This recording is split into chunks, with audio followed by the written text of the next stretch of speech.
Ita klase dito sa Sangat National High School gisuspenso tungod sa hulga. Reports Benji Talisik. Live report.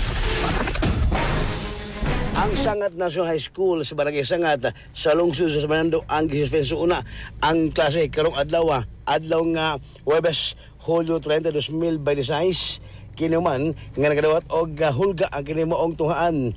Ang maong tunghaan nagadawat kini og mensahe gikan sa wa mahiling tawo.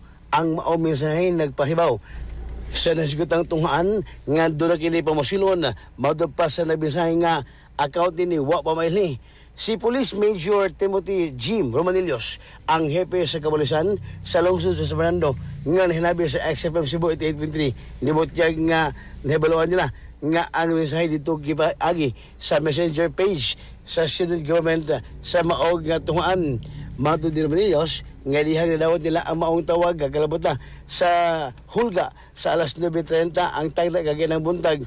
Apan sigun sa report nga kini mao nga mensahe niabot o lisud sa messenger alas 6:30 kagaya nga buntag o sa buntag pagresponde sa mga pulis sa mao nga tungaan ang principal sa Sangat National School nga si Mariwin Renes. Naabdan nila nga ang mga estudyante wa una pagawasa sa gawas sibahin o kitrangkado ang mga pultahan sa mga taglawag una pa maabot ang pulis.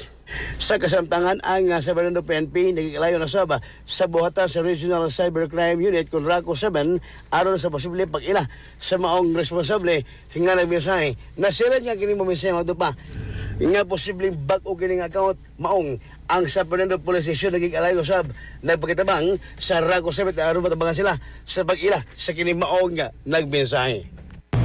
Ato yung pong girispitaran ng ilahang ang ilahang kaning Ang ilang way of kuhaan ka ng pag-secure sa masyente. aside sa pag-secure, wala mo hilabti ilang bag nga kami mo nang ukay. Sila lang ang maghapon nga mo ang gipabli. So ni volunteer man ang mga estudyante, ilang ara mag-i-open ng ilang bag niya mo lang kita na dito kata sa plain view. Kasi makabayolita sa sa ilahang kuan mo. So far wala mi nakita ng mga deadly weapons or anything na pointed objects or any illegal sa among initial na inspection.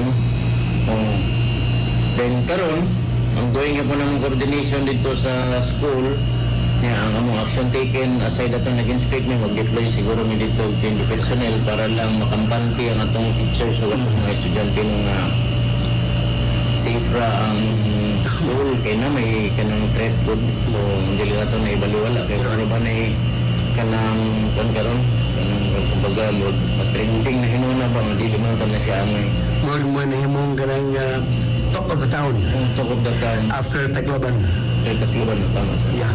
so karon amo pang i-coordinate sa Raco basig matrace or matrack tong account kay i-check na mo ang Facebook nga account mismo katong nag-chat is Samtang si Romanillos doon panawagan karon sa mga ginikanan o yuman sa katong mga estudyante dito mismo sa lungsod sa Fernando nga unta ko doon sa libadawat yung mga papanghulga o susamaan nga sitwasyon mas mayo nga isumbo nila sa kapulisan aron kini matabangan.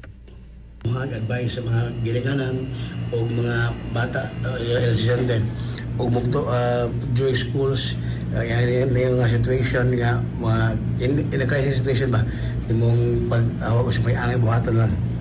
Una ka nang mahangyo lang ko sa aside man ko dani nag-focus man ta sa kaning mga biktima no. Pada supposed to be kanang wala pa may biktima pero nag-concern nato ning kaning mga mahugmagod ani nga biktima kung nay mahitabo na. Pero ang ako lang hangyo sad sa mga ginikanan bantayin yung mga anak kung nana man gani mga dili maayo nga lihok ba kay basig dito na niya ma-release kung sa iyang gibati dito sa eskwelahan. So sa balay pa lang dapat i-encourage na sa mga ginikanan nga magtarong og eskwela, dili magdala og armas, maglikay sa mga buhaton nga dili maayo, dili makigamigo og kanang mga barkada nga kibaw ka nga maghatag ra nimo dili nga maayo nga pag-uban no. So mga ginikanan aside sa katong mga concern kita sa atong mga anak nga makaskwela tarong ato gid sad matayan nilang mental health ato sa balay pa lang ibaw ko sa balay mo guni magsugod. So before mo sud before pa mo ato sa eskwelahan before niyo ato di check kung okay pa ba o dili kung naa mo gani mo gidudahan Mas may pa siguro kung either mo tawag mo sa PNP or sa maestra nga din na sa inyo pasod, di ba? Kung anak mati ninyo murag wala sa kondisyon ang inyong anak galuya o unsa na ginahuna di na